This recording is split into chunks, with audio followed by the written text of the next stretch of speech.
just because you said someone is always watching you in the jungle, there have been at least 2 occasions, once with a tiger, once with a leopard, when I've just finished putting the camera. Okay. And the tiger, I think, came within 2 minutes and the leopard within 3 or 4 minutes. Oh, wow. Straight to the camera. Hi, I'm Surabhi Sakra. Welcome to my podcast, The Migrating Occult.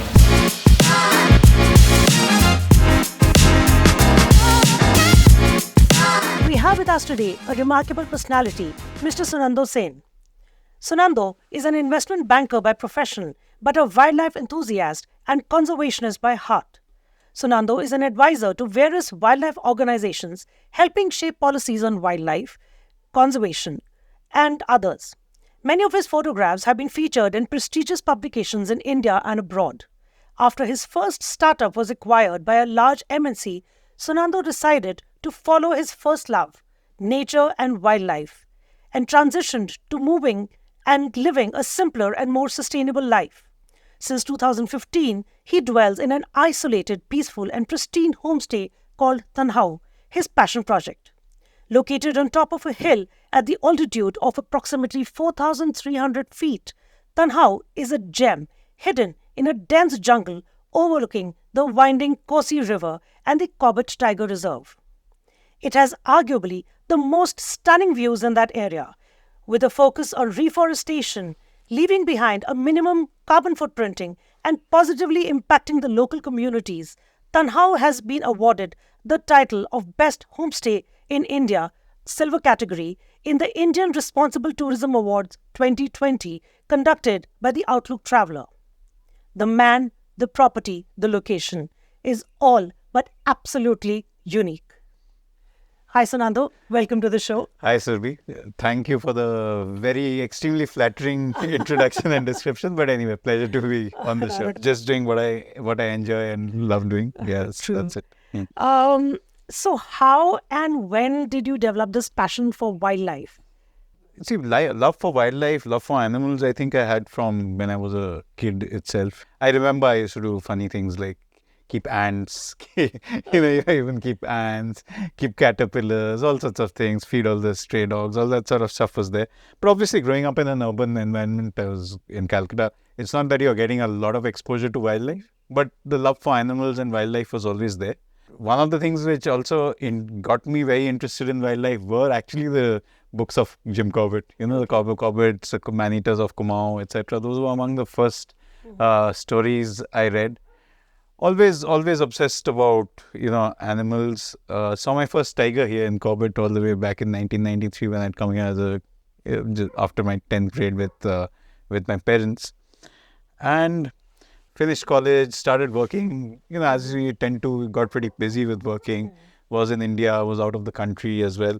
But then finally came back, and from about 2010, I was based in Delhi and had time to start coming to Corbett, etc. And that's when I really got to know Corbett.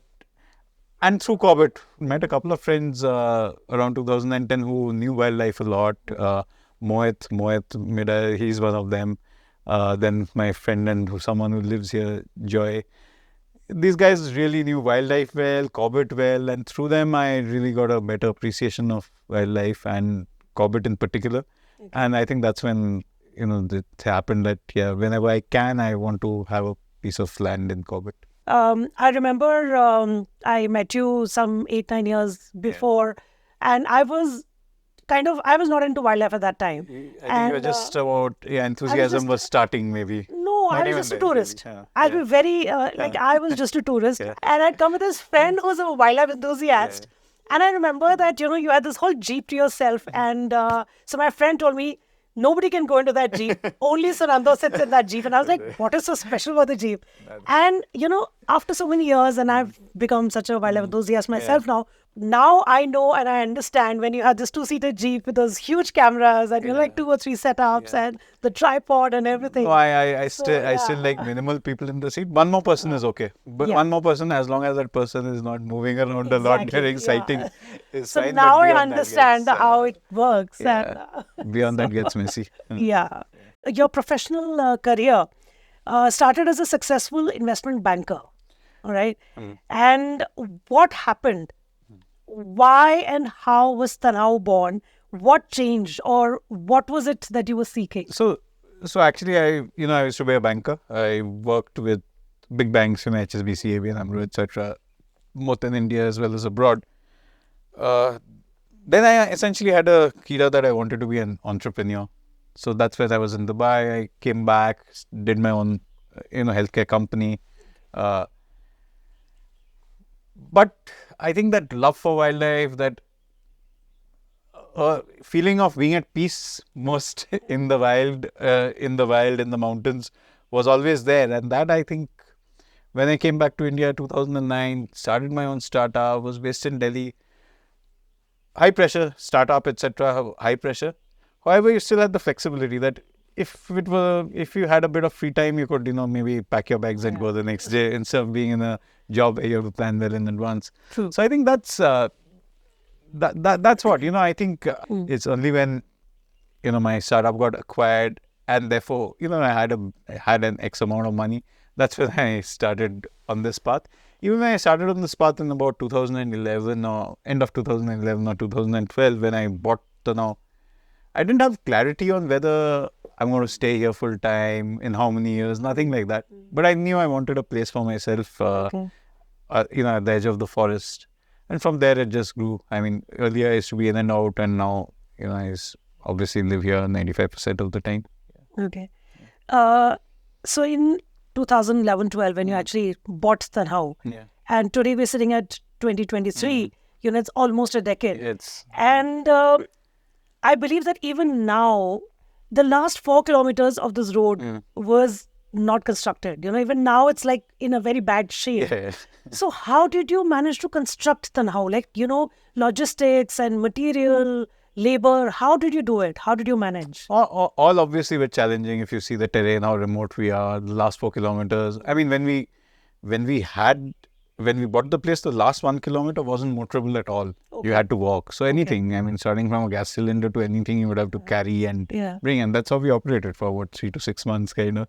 Okay. We started construction despite that. But I think the other thing for me is that we did it, we phased it out. And see, initially there was no intention of running a homestay or something. So we weren't doing as much, we weren't building as many cottages up front as, what we have now. But with still furniture and all to get it up here. Yeah, in spite of all challenge. the problems. Yeah, big challenge getting up. The big fat mattresses, big mirrors, and all, getting up on those 4 kilometer track. It's a challenge. I mean, I have a lot of memories of bringing up mattresses where the mattress is tied on top of the car, but the last stretch, it is sticking out too much, so it's hitting inside, so your car's getting pushed outside. So it was lots of fun days. We have some 5,000 liter Syntex tanks, which are on the property. Those are huge guys. So that last 1 kilometer, again, they couldn't come at the back of the pickup because they were sticking out so much. Okay. So whenever 5,000 liter Syntex, and I think we have about 4 of those in the property, have come, the last 1 kilometer, they've come on bamboo platforms carried by people. Oh, wow. Okay. So, a lot of challenges. I think some of the ways we've overcome some of that is also, especially like something like this or our earlier construction, it's also with stones. So we didn't have to bring too many raw materials from outside. Okay. It was getting, it's not like brick or anything. We were taking out stones from within the property. Okay. So, and then building with it stone. And this is just mitti, not cement or anything. Okay. So none of this has actually come from outside. Okay. But of course, then the wood, etc., all those, the roofing material, all that. But yes, that's how some of the things you could overcome. Wow. Okay. Yeah. All right, quoting you, Tanhau is not just a place of property, right? It's a way of life, simple, peaceful, and in harmony with nature. What I've noticed is there are no ACs in the room. Yeah. There are no kettles. There are no phones also in the room. So what was the thought behind all of this? And I believe for the longest time, you didn't even have electricity in most of your cottages. Should I not? Because, that track outside does get a lot of animal movement. Okay. So I always had this thing that if I build something there, obviously guests sit outside, etc. So does that affect the wildlife movement? And because of that, when I first had Bagh, we started Bagh also, we said, So no lights in the room. Okay. There were only candles or solar lights, etc. Then, of course, over a period of time, now we have some lights. Not as much, but we do have some lights. But yes, I think the thought process has always been, we all live comfortable lives in this city, but they're also not very sustainable lives at all. And I don't think we think about it at all. But in places like this, I feel this whole ecosystem needs to be protected. It's also very fragile. If you are coming from the city and just building a very fancy, with money you can build anything. You can. You can build anything, and you can live the way you want to anywhere through money. But then But why I don't. come out of the Then city? why come? and- Then you be in, then you by and large be in the exactly, city. You can yeah. be on the outskirts of Gurgaon. You'll get enough Yeah, options. When you come here, try to blend in. I think you should try to blend in and be as much in sync with nature and the way life has been around here in the villages, etc., rather than coming and disturbing the status quo. So, yeah. Totally agree. All right. Even though your Wi-Fi is very, very strong within the whole property, you're very well connected with the outside world, right? But in spite of all of that, you are in the center of raw nature, right? And you have, wild animals keep roaming around, and how did your parents or your family agree to let you stay in such an remote and inaccessible place? When I was a teenager, I've been by and large taking a lot of decisions, maybe not good decisions always, but without necessarily asking others for permission or convincing others. So I think even in this case, I think Corbett buying a place around, I think parents, everyone knew that I was looking for a place, but no one really knew how remote and then how much wildlife there is around and all that. And to that extent, even I remember that, the first when I came, and then we figured out how much wildlife there is, and, tiger walking past the gate, etc. And we'd get it on, our CCTV camera. And I would initially send them these videos, or if I saw something on the road, I would tell them. Then I realized that's when the questions started. Exactly. Why are you taking so many risks? This, that. So then I just stopped telling them most of the stuff. That Ignorance is bliss. Yeah, they'll be watching this video, of course, Yeah. sometime. Podcast. I'm sorry, I can't edit this. But I think they kind of know this. So I think by now they must be like, they also settled don't with it. ask Yeah. as much because they don't want to know. Yeah. All right. So very important. Why did you choose Corbett? Why not maybe Sundarbans or Ranthambore or maybe Kaziranga, Manas, anywhere? Why Corbett? I found Corbett the most beautiful. I found Corbett the most beautiful. I don't know whether there was a subconscious thing of having seen my first tiger as a kid here, which also drew me back. I don't know whether that was there. But I've seen other parks like, Bandhavgarh, Ranthambore, etc. I've seen other parks.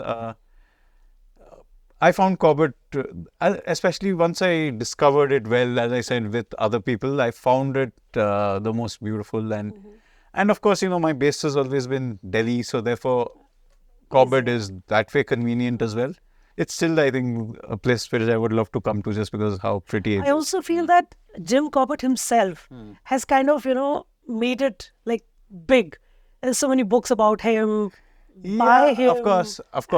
I mean, it is big, but that is Because not if you as come to big think of as... it, all the other national parks have kind of now started getting more recognized and more popular. That's also a function of proximity to Delhi. I think proximity to Delhi and around, which has made Corbett so popular as a weekend destination. Which of course is not something I feel very excited about, but that's okay. That's also part of. Now we have started having weddings and functions in Corbett. So yeah.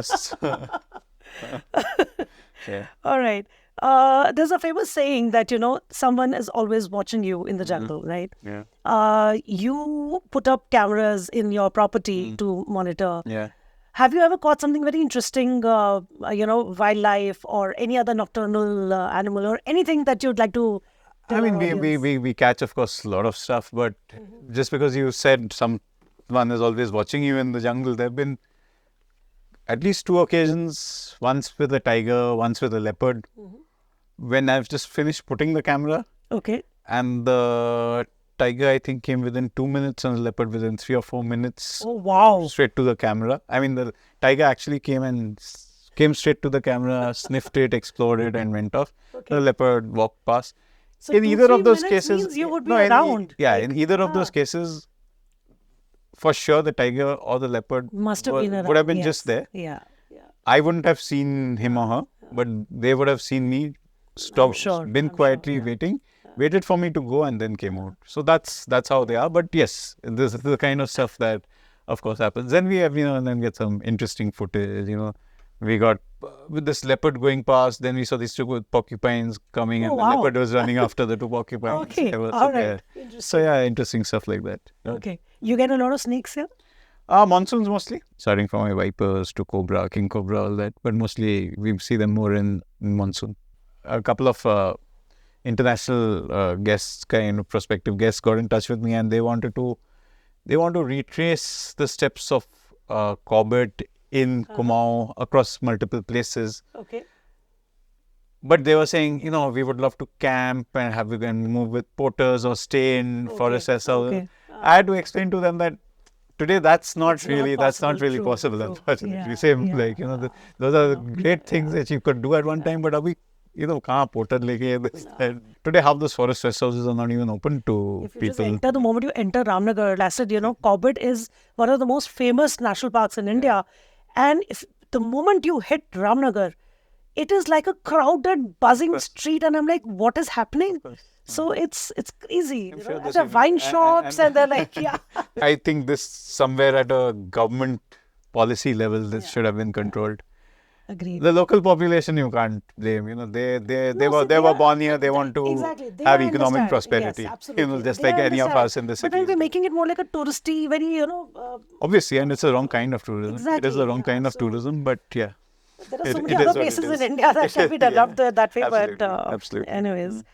So, all right. So also, you take your, there's so much to do for the guests, like going for a walk, a trek, sleeping under the stars, or, there's so many other activities. But what I understand is Tanhau is not, like the run of the mill, or it's not for everyone, right? How do you ensure that, you get guests that vibe with this place? I think few things. I think now, touchwood, over a period of time, it's good that, we don't really hardly do any kind of advertising, proactive advertising. So today, I think 2 out of 3 people who come here are either repeats or referrals. Okay. So that works perfectly. Repeats, obviously, we know. And even like, for example, if you today refer someone to Tanhau, you'll only refer someone who you think will vibe with the place. Exactly. True. So that works very well. But I'm sure in spite of all the scans and all the inquiries and everything, you must have had couple of times. Least, couple of times. Would you like to share something, some interesting incident that you had about, unethical guests or no, not unethical. Whatever. I mean, not unethical guests. I think just not cut out for this place. Yeah. And I think again that's a thing of not enough communication. Bunch of ladies from Mumbai. Okay. And they came in and, we completely, when anyone is asking about our place, we say that, this is what we don't have. We don't have a swimming pool. We don't have a spa. We don't have this. This is what we have, etc. The moment they came in, this swimming pool, kahan hai, this, that. In the evening, they were, we always say, come have a drink, obviously, and already have a good time. But what we usually say is don't play your music loud. Exactly, don't play your music loud because the intent is to minimize disturbance to the wildlife. So they were, of course, very happy kind of after some time, and you could hear Sheila Ki Jawani being played at the village far away kind of things. So yeah, so they'd actually you were never supposed know, the tigers and leopards might have might have come to join in. But yeah, so they were supposed to be here for 2 or 3 nights, but after the first night we kind of told them, this is not really working. So all right. Even a place like Corbett is being developed as a touristy place, which is really sad, So I really hope that the government does something about it. Too late. Once you have 300 hotels catering to 15, capable of accommodating 15 to 20,000 people a night. Now what can you do? You can't stop it. You can maximum stop it going to 40,000 capacity. That's all. Even that is not happening. People are building incessantly. It's really, really sad. I know. I understand. Okay, so running such a place and maintaining it, especially given the kind of sustainability levels that you maintain. Yeah. Do you have any other source of income that you rely on? Yeah, I mean, my other work, so basically Monday to Friday I work from here, but I do my investment banking and consulting All right. stuff. So that is still on. That is still on. Okay. Obviously, if I were based out of the city, meeting more people, going to, traveling more, networking more, you could do that at a larger scale. But I think I'm happy with this mix, and I don't mind even doing that work, because I think even when you stay here, it's important to keep yourself busy. Yeah. It's okay. I mean, that doesn't have to be work. It can be if you're completely passionate about gardening, or if you can find yourself being able to track and research wildlife whole day. It could be any of that. But I also enjoy the work I do. Mornings I spend 2-3 hours with my dogs, going out, then checking my cams, alarm calls, all that kind of stuff. Then I work till the evening. Then again, it's back to wildlife, etc. So I like the mix. But yes, not dependent on Tanhau for commercial, for sustenance.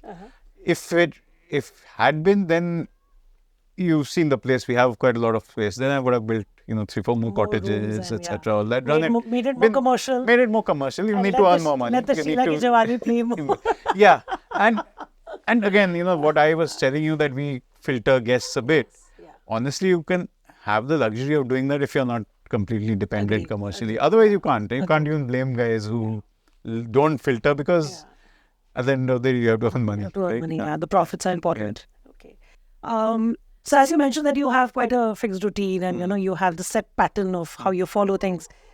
You're very disciplined, I agree. But there are times and there are days when maybe you're like not up to it, or you're down with maybe fever, or just a mood off or something. How do you deal with that then? So I have a few friends around. So if I'm actually feeling down, this, that, etc., I can always go catch up. There is, though it's not so evident as in the city, and of course the numbers are far smaller, but we do have a bit of a social circle around. Okay. So that's always there. All right. Otherwise, when you live here, when you come here, yes, you don't really see any of this, but here we have more things. You have your TV. You're basically living here. So you have your TV, maybe there's that. So you watch Netflix or whatever. do the usual stuff. All right. Okay. You have an army of dogs. Yeah. They're huge, they're ferocious, they're not but ferocious. They're extremely well behaved. I remember that one of them tried to enter the room and he would just peep in and out. And I said no, and he just walked away. I'm like, so amazingly, they are ferocious. I'm like, what I mean is ferocious. Like they're big dogs. They're big dogs. Yeah. And in certain circumstances they can be aggressive. So agreed. But they're also so well trained. So tell us a little bit about your love for dogs. It's been there from, I think, absolute childhood. Really ironic thing was, my mom and sister were always very scared of dogs. Okay. My mom was really super scared of dogs. Okay. So therefore, I could never keep a dog while growing up. But again, all the stray dogs in the neighborhood, they used to basically be my dogs, all that. Used to look after the stray pups, all sorts of things. And that's always been there. I've always been very crazy about dogs. So I think it's not just your dogs. It's also the neighbors and the villagers' dogs. I love all dogs.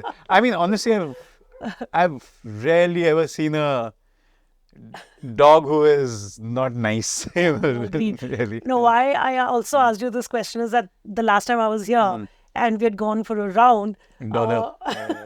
She's almost part of. So every day I have a problem with her. She's always coming in here. So she's always just first tell the audience that there was this dog, and so we were coming back from our round, and this dog was just following us. Yeah. And suddenly she peeps into the driver's seat, which is where Sunando is sitting, and she just jumps in. Yeah. So this is what she does almost every day. Every day almost this happens. And half the time I'll come back and then I have to send Subhash to drop her bag, and she sits like a queen in the front seat Yes, and I've goes seen back that. and she's dropped back, kind of. And especially nowadays we have to drop her back because she's got 5 small puppies. Oh, But she's like, okay. I think she's had enough of them. So she's happily come and spend She the needs night. a Yeah, little, but we yeah. need her to go and feed them as well. So, Okay, yeah. that's interesting. Okay. All right. So, Sunando, this place has offered you a lot, Yeah. right? Peace, mental harmony. It's like, hobby, whatever you can say.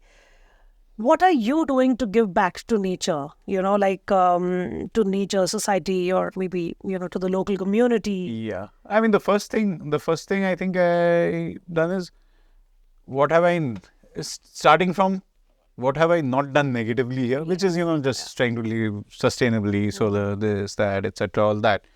Then comes Solar, to, you said that. so we run 95% on solar, only 5% just for running motors, etc. Maybe we use the main line, but otherwise we run on solar, which is obviously completely clean. Okay. So that's one thing. Otherwise, in terms of, what am I doing to give back to nature?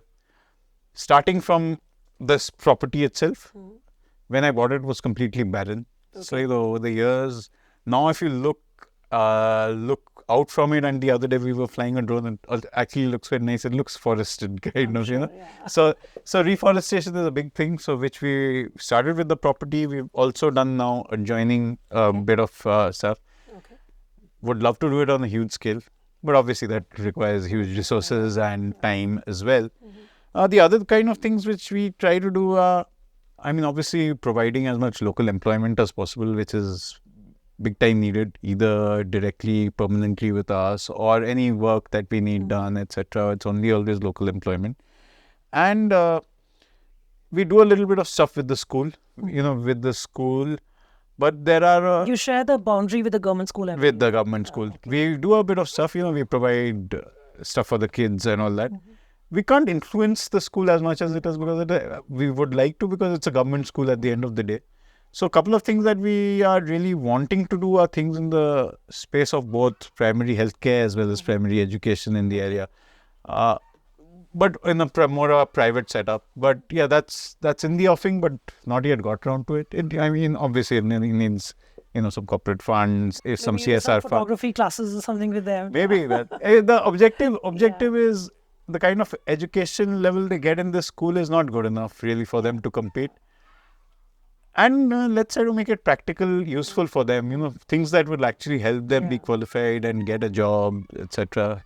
Make them learn basic English, etc. All right. Your property has won a lot of awards, You've been featured in Outlook Traveler also. TripAdvisor has a very high rating for your homestay. Are there any awards that you would like to, you're very proud of and you would like to tell our audience about?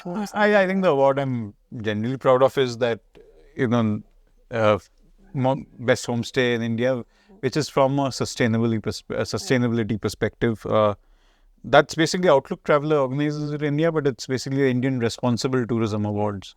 So it basically recognizes people doing a good job on sustainability and in encouraging responsible tourism. So that's an award I'm proud of because sustainability is something which is in the ethos of this place. That's how we built it. True. So when you do something, and it's not the easiest to be sustainable, it's easier to do things the normal way, right? I wish people understood that as easily. so yeah, that's nice. That was nice about to get when you get recognized for efforts which you put in, which you really believe in. Yeah. True. All right. This property is built in the prime habitat for wildcats. Yeah. Any incidents that have happened that you'd like to share with us? Yeah, quite a few. Any face-to-face? Yeah, we've been face-to-face with tigers a few times on foot. Mostly all been okay. Once was a little, once she was growling a bit. So that was a little tense. But otherwise, whenever we've mostly seen tigers, I've seen tigers from as close as 10 feet away on foot. On foot. But when I'm talking about a tiger being 10 foot away on foot, for the few seconds that we were 10 feet away from each other, honestly, I didn't feel any fear because you could see from the tiger's expression that she was also surprised seeing me. She had no aggression in her face. And all that she did was look at me for, 5-10 seconds and then go down and put some distance. About instead of 10 feet, she moved 50 feet away and sat down because she still wanted to come where I was. Exactly. But she was waiting for me to go away. So we've had those. We've had encounters, of course, with leopards. Some of our more messy ones are not messy. Is when you have the dogs with you and you meet something, then it's a dual thing of managing the dogs as well as yourself. So once on our morning walk, all dogs are running around, and suddenly there's this tusker we meet at this mountain point. Yeah, so that was quite crazy because the dogs actually, instead of being scared of the tusker, were going and harassing the tusker. So they're almost like, when you see dogs coming and trying to nip ankles and all, they were almost going back and forth in front of the tusker, and the tusker is losing its cool. Obviously, the tusker is trumpeting and running back and forth, all that. And me and Umaid, who are with the dogs, we obviously don't dare to go as close to the tusker as the dogs are. So we're desperately trying to call the dogs back. Tusker mock charged us a couple of times, etc. Yeah, so incidents like that keep happening. Have you ever had any accidents, as in terms of? Gotten hurt or, something? But hurt by wildlife? Yeah, I mean... No, I mean... Wildlife, no, never.